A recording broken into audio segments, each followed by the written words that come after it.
El silencio de un laboratorio de madrugada en 1954 tiene un peso específico, un aroma a ozono, éter y desesperación burocrática. Imagina por un momento que la frontera más sagrada de tu existencia, el último refugio de tu privacidad, tu propia conciencia, ha dejado de pertenecerte. No estamos hablando de una distopía de ciencia ficción, sino de la anatomía real y documentada de un asalto sistemático al espíritu humano ejecutado por la agencia de inteligencia más poderosa del planeta. Hoy vamos a descender a los sótanos de MKUltra y la química de la voluntad, un proyecto que durante décadas fue tratado como el delirio de los paranoicos hasta que los archivos desclasificados revelaron que la realidad era, por mucho, más oscura que la sospecha. La mayoría de ustedes cree que MKUltra fue un intento fallido y algo errático de la CIA por encontrar un suero de la verdad inyectando LSD a estudiantes y prisioneros en un arrebato de desesperación de la Guerra Fría. Creen que se trató de un grupo de científicos excéntricos jugando con alucinógenos en una era de experimentación descontrolada. Pero tras analizar los protocolos forenses, la bioquímica de los agentes incapacitantes y la logística de las fundaciones fantasma que lavaban el dinero para estos experimentos, he descubierto que esa visión es la que te impide comprender la verdadera escala del horror. La verdadera clave de MKUltra no era obligar a un hombre a confesar sus secretos, sino algo mucho más ambicioso y aterrador, la desmantelación total de la identidad individual para convertir al ser humano en un hardware biológico programable. Mientras el mundo vivía bajo la sombra de la nube de hongo nuclear, en los laboratorios de Maryland y Montreal se estaba perfeccionando una técnica de aniquilación mucho más íntima, la ingeniería de la psique mediante el uso de la tabula rasa farmacológica. ¿Cómo fue posible que bajo la bandera de la libertad, una democracia occidental financiara el uso de técnicas de tortura de la Inquisición potenciadas por la química del siglo XX? Para entender cómo estuvimos a punto de presenciar el fin del libre albedrío tal como lo conocemos, primero deben conocer el concepto de la desconducción psíquica, la base técnica de este asalto mental que les explicaré a continuación. Pero quédense hasta el final, porque la razón por la que hoy ciertos patrones de comportamiento social parecen estar sincronizados por una mano invisible tiene un vínculo directo con las fórmulas químicas que la CIA nunca dejó de investigar, sino que simplemente integró en el tejido de nuestra vida digital. Para comprender por qué surgió este delirio científico, debemos sumergirnos en el contexto sociocultural de la paranoia de la posguerra. Tras 1945, el mundo no encontró la paz, sino una competencia biológica y psicológica sin precedentes. El alto mando estadounidense quedó paralizado al observar el fenómeno de los prisioneros de guerra que regresaban de Corea, hombres condecorados que, tras semanas en cautiverio comunista, renunciaban a sus valores y alababan al régimen de Mao en transmisiones públicas. Aquí nace el concepto que obsesionaría a la inteligencia occidental, el brainwashing o lavado de cerebro. La CIA, liderada por un Alan Dulles convencido de que existía un arma mental soviética, decidió que la única forma de combatir el fuego era con un incendio químico mayor. En abril de 1953, se firma la orden que autoriza el proyecto MKUltra, colocando al mando al químico Sidney Gottlieb. Gottlieb no era un burócrata común, era un hombre que veía la mente humana como una serie de enlaces químicos que podían ser rotos y reensamblados a voluntad. Bajo su dirección, la agencia no solo buscaba una droga, buscaba la química de la dominación. Establecieron una red de sombras que conectaba más de 80 instituciones, desde hospitales psiquiátricos hasta facultades de medicina de la Ivy League, creando una infraestructura donde el paciente no era un sujeto de cuidado, sino una unidad de ensayo reactivo. Este es el punto de partida de nuestro viaje hacia la oscuridad, donde la línea entre el médico y el verdugo se disuelve en una jeringa de ácido lisérgico. No se trata solo de drogas, se trata de la desmantelación total del yo bajo una lógica industrial de Guerra Fría. Antes de que Sidney Gottlieb tomara las riendas en 1953, la CIA ya estaba pavimentando el camino con los proyectos Bluebeard y Artichoke. Aquí introducimos un concepto clave de la arqueología del lenguaje de la inteligencia, el interrogatorio especial.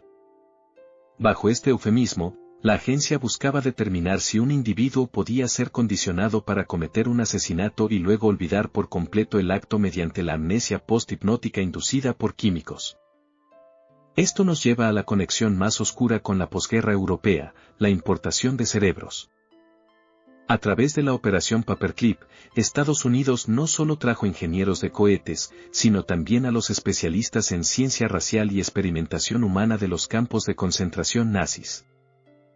Muchos de los protocolos de privación sensorial y límites de la conciencia probados en Dachau se convirtieron en la base técnica de los manuales de MKUltra.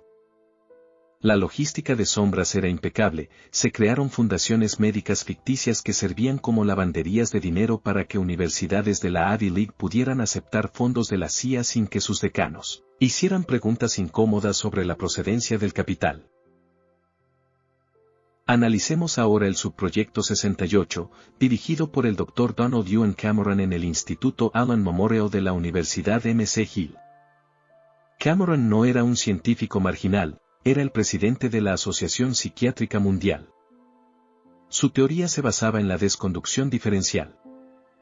Según su visión clínica, la mente enferma era como un edificio mal construido que debía ser demolido mediante el uso de la fuerza bruta eléctrica y química para luego ser reconstruido. Los pacientes eran sometidos a la terapia de sueño durante periodos de entre 30 y 60 días. Durante este tiempo, se les inyectaba continuamente una mezcla de clorpromacina y otros potentes neurolépticos para mantenerlos en un estado de coma vegetativo. Pero mientras sus cuerpos dormían, sus mentes eran bombardeadas con la conducción psíquica. Mediante cascos de audio que no podían quitarse, escuchaban grabaciones que repetían una sola frase hasta 500.000 veces. El resultado bioquímico era la destrucción de las conexiones sinápticas que mantenían la memoria episódica. Los sujetos olvidaban su pasado, sus hijos, su lenguaje y su capacidad de control de esfínteres. Cameron había logrado, bajo el financiamiento de Gottlieb, crear un ser humano sin historia, una carcasa biológica lista para ser habitada por una nueva identidad programada. Sin embargo, aquí surge un bucle de curiosidad que ha desconcertado a los investigadores por décadas. Si el objetivo era crear el espía perfecto, ¿por qué la mayoría de los experimentos terminaban en la invalidez total del sujeto? La respuesta se encuentra en el concepto de la fragmentación de la personalidad. La CIA descubrió que el trauma extremo, especialmente cuando se aplica en la infancia o mediante estados alterados de conciencia, puede causar que la mente se divida en compartimentos estancos. Este es el fundamento del control mental basado en el trauma. Al crear una personalidad alter, la agencia podía programar una identidad que realizara tareas específicas bajo una palabra clave o una señal visual, mientras que la personalidad principal permanecía ignorante de sus acciones. Esto resuelve el problema de la detección en interrogatorios enemigos, pero la logística para mantener esta fragmentación requería un mantenimiento químico constante que resultaba inestable en el campo operativo. Esto nos lleva a la razón por la que el programa se diversificó hacia la población civil mediante el uso de la cultura popular. Es fascinante y aterrador observar el contraste entre el experimento clínico y su filtración a la sociedad. Existe una hipótesis robusta que sugiere que el estallido de la contracultura de los 60 y el uso masivo de LSD no fueron accidentes, sino un experimento de campo a escala nacional. Al inundar las calles con ácido lisérgico a través de figuras vinculadas indirectamente al programa, la CIA pudo observar cómo una sociedad entera reaccionaba a la disolución de las estructuras tradicionales de autoridad bajo efectos psicodélicos. Fue el mayor estudio de sociología biológica de la historia, realizado sin el consentimiento de una generación entera. La arqueología del lenguaje en los medios de la época empezó a usar términos como expansión de la conciencia o viaje, mientras que en los informes de Gottlieb esos mismos estados eran etiquetados como psicosis inducida controlada. La microhistoria de Frank Olsen es el efecto mariposa que casi destruye el programa antes de tiempo. Olson era un biólogo del ejército que trabajaba en el programa de armas biológicas en Fort Detrick. En noviembre de 1953, durante un retiro secreto de la CIA, Gottlieb vertió LSD en el licor de Olson sin avisarle. Olson, que ya estaba en conflicto moral por el uso de Anthrax en la Guerra de Corea, entró en una crisis paranoide profunda. Días después, cayó desde el 10º piso de un hotel en Nueva York. La versión oficial fue el suicidio, pero la autopsia realizada décadas después reveló un traumatismo craneal previo a la caída.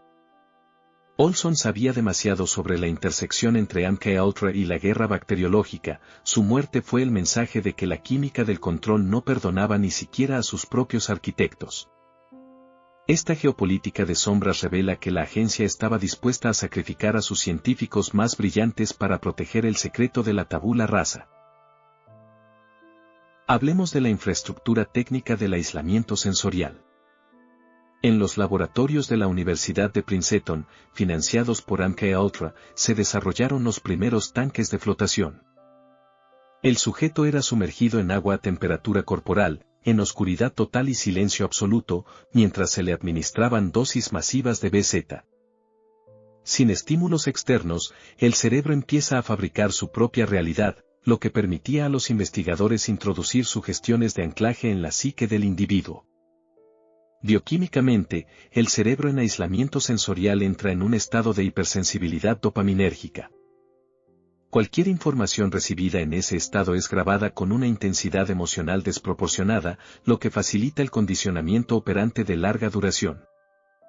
Los manuales de la CIA describen este proceso como la desorientación del yo, un estado de vulnerabilidad biológica donde el interrogador se convierte en la única fuente de realidad y, por lo tanto, en una figura de autoridad paterna indiscutible.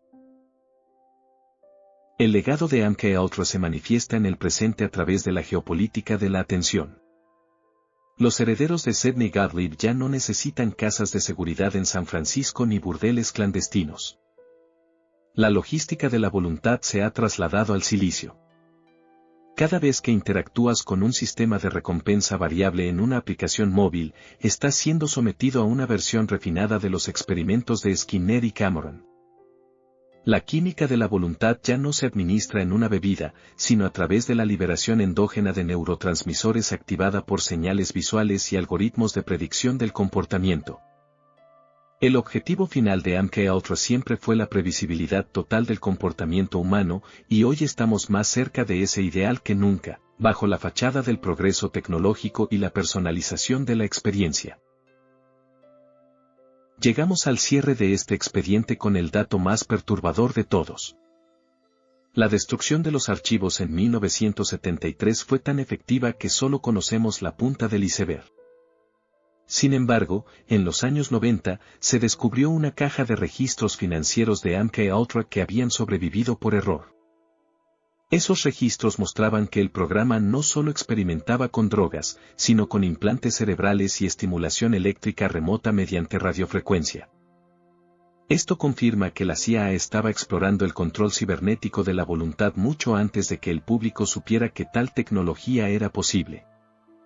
El pacto de silencio de la posguerra no solo protegió a los científicos, sino que garantizó que las herramientas desarrolladas permanecieran en manos del Estado para ser utilizadas en la zona gris de la geopolítica moderna. MKUltra fue el nacimiento de una nueva era donde la soberanía del individuo terminó y empezó la era del sujeto operable. La próxima vez que te encuentres defendiendo una idea con una pasión que no puedes explicar, o sintiendo una necesidad que no existía ayer, pregúntate si esa voluntad es realmente tuya o si es el eco de una técnica perfeccionada en las sombras de la Guerra Fría. Porque en la química de la voluntad, la primera regla es que el sujeto nunca debe saber que ha sido intervenido.